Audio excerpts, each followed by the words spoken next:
নমস্কার বন্ধুরা, কেমন আছেন? আশা করি ভালোই আছেন। আমিও ভালো আছি। আমি আবার একটা নতুন রেসিপি নিয়ে চলে এসেছি। এটা মানে থোড়ের রেসিপি। তো এই থোড় রেসিপিটার নাম হচ্ছে থোড় কুড়ুই। তো আমি এই থোড়টাকে এখন দুখাদি করে কেটে নিচ্ছি। শক্ত, আমার ছড়ির ধার চলে গেছে। তো এই দেখুন, থোড় দুটো কেটে নিলাম।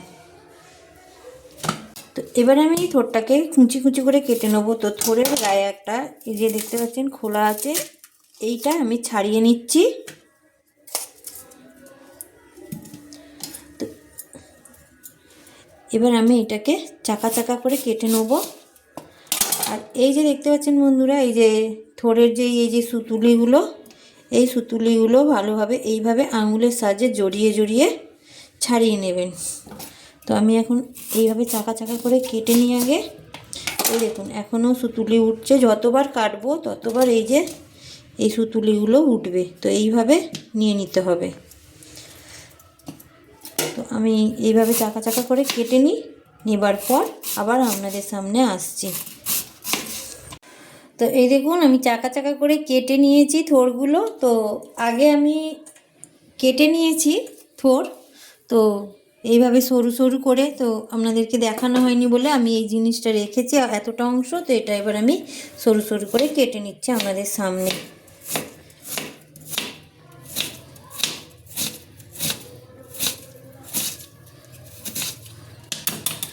তো দেখুন বন্ধুরা, এইভাবে সরু সরু করে কাটতে হবে। তো যতটা সরু সরু পারবেন, মানে একদম মানে সরু সরু যতটা আপনারা পারবেন সেই হিসেবে একদম কুচিয়ে নেবেন। আমি যতটা পেরেছি করে নিয়েছি। আর এর ভেতরে সুতোটা বারবার বলছি বার করে নেবেন। এবার এটাকে আমি একবার ভালোভাবে জল দিয়ে ধুয়ে নেব। এই দেখুন আমি এবার ভালোভাবে এটাকে জল দিয়ে ধুয়ে নিচ্ছি। তো জলটা এবার আমি ছেঁকে ফেলে দেবো। তো দেখুন আমি জল মানে ভালোভাবে ধুয়ে জলটা ঝরিয়ে নিয়েছি। এবার আমি এতে নুন দিচ্ছি, পরিমাণ মতো নুন দিলাম।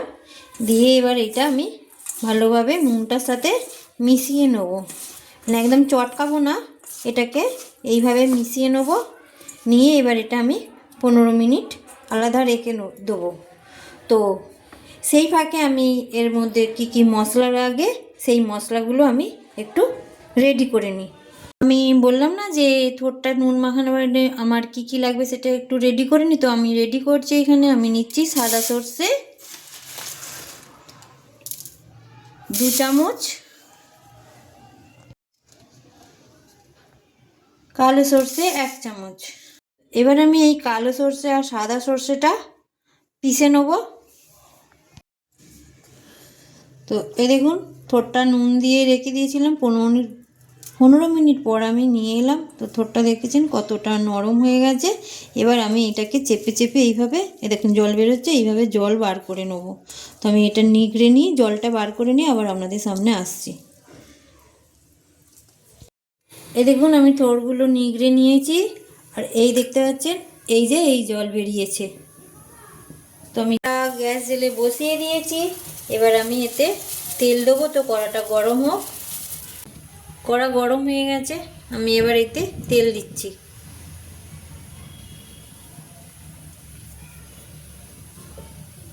তো আমি সর্ষের তেল দিয়েছি, সর্ষের তেলটা গরম হতে দিলাম। তেল গরম হয়ে গেছে, আমি এতে শুকনো লঙ্কা দিয়ে দিচ্ছি।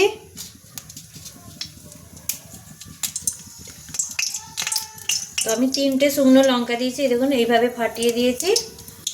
তো লঙ্কাটাকে একটু ভাজা ভাজা করে নেব। তো লঙ্কাটা আমার ভাজা ভাজা হয়ে গেছে, তার সাথে আমি কালো সর্ষে ফোড়ন দিচ্ছি।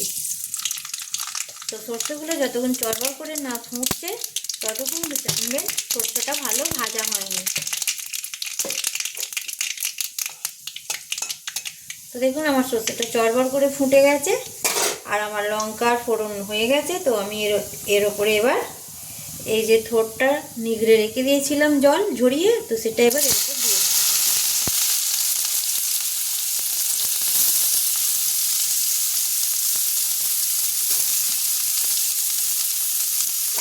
এবার এটাকে আমি তেলের সাথে ভালোভাবে নাড়াচাড়া করে নেব।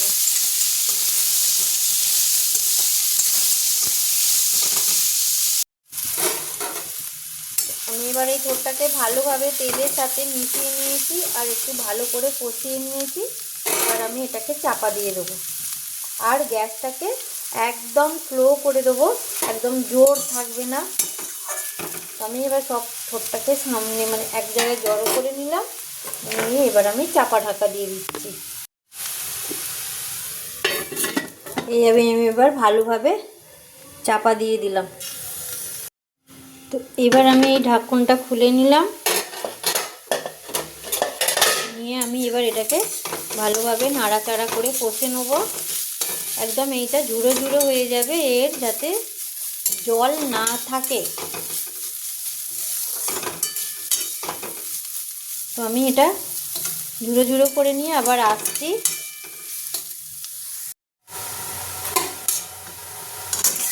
তো থোরটা আমার মজে এসেছে, দেখতে পাচ্ছেন একদম জল নেই, তেল ছেড়ে দিয়েছে। এবার আমি এতে কি দেবো দেখুন বন্ধুরা, এই দেখুন আমি যে সর্ষেটা বেটে রেখেছিলাম সেই সর্ষে বাটাটা এবার এতে ঢেলে দেবো। তো আমি এবার এতে সর্ষে বাটাটা ঢেলে দিলাম,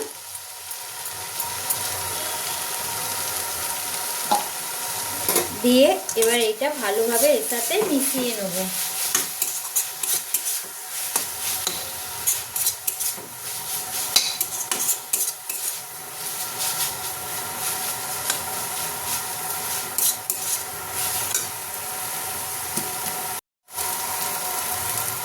তো সর্ষে বাটাটা দিয়েছিলাম আর ওই মিক্সার জারটাতে সর্ষে গায়ে লেগেছিলো, সেই সর্ষে এটা মানে মিক্সার জারটা ধুয়ে আমি এতে জলটা দিয়ে দিচ্ছি। তো অল্প আমি সর্ষে বাটা ধোয়া জল দিলাম, দিয়ে এবার এটাকে আমি ভালোভাবে নেড়ে চেড়ে নেব।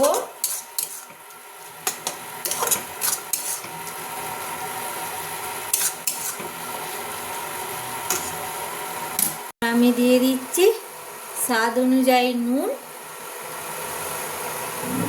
আর দিয়ে দিচ্ছি সামান্য চিনি। এবার আমি এটা নুন আর চিনিটা এর সাথে মিশিয়ে দেবো, দিয়ে এটা এবার আমি চাপা দেবো। তো আমি এবার চাপা ঢাকা দিয়ে দিলাম, দিয়ে হতে দিলাম 5 মিনিটের মতো।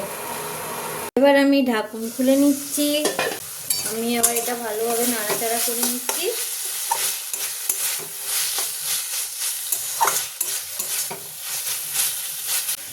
তো বন্ধুরা, এটা আমার হচ্ছে থোরকুড়ুই রেসিপি। তো আমার এই রেসিপিটা যদি আপনাদের ভালো লেগে থাকে তাহলে লাইক, শেয়ার, কমেন্ট আর সাবস্ক্রাইব করবেন। আর আমার যারা পুরনো বন্ধু আছে তাদেরকে অনেক অনেক ভালোবাসা। আর যারা আমার এই ভিডিওটা দেখছেন বা নতুন বন্ধু তাদেরকে অসংখ্য ধন্যবাদ। আর আমার এই নতুন নতুন রেসিপি পেতে যদি আপনারা চান তাহলে আমার চ্যানেলটাকে সাবস্ক্রাইব করবেন আর বেল বটনটি অন করে দেবেন। আমি যখনই নতুন ভিডিও ছাড়বো তখনই আপনাদের কাছে পৌঁছে যাবে। তো বন্ধুরা, আমার এই রেসিপিটার নাম থোরকুড়ুই। তো এখনও একটু বাকি আছে হতে, তো আমি এবার এটা আর একবার চাপা দিয়ে দেবো। তো আমি এবার চাপা দিয়ে দিলাম। তো বন্ধুরা, এবার আমি ঢাকন খুলে নিচ্ছি। আর আমার এই থোরকুড়ি রেসিপি দেখুন একদম পুরো শুকনো শুকনো, আর এটা আমার রেডি হয়ে গেছে। এবার আমি এটাকে নামিয়ে নেব। আমি এবার এটাকে নামিয়ে নিচ্ছি। দেখুন কত সুন্দর হয়েছে দেখতে, একদম সাদা, না কোনো মশলা না কিচ্ছু, একদম অল্প মশলাতে এই থোরকুড়ি রেসিপিটা আমার রেডি করলাম। তো বন্ধুরা, আপনারা একবার অন্তত ট্রাই করে দেখবেন। তো এই হচ্ছে আমার থোরকুড়ি রেসিপি।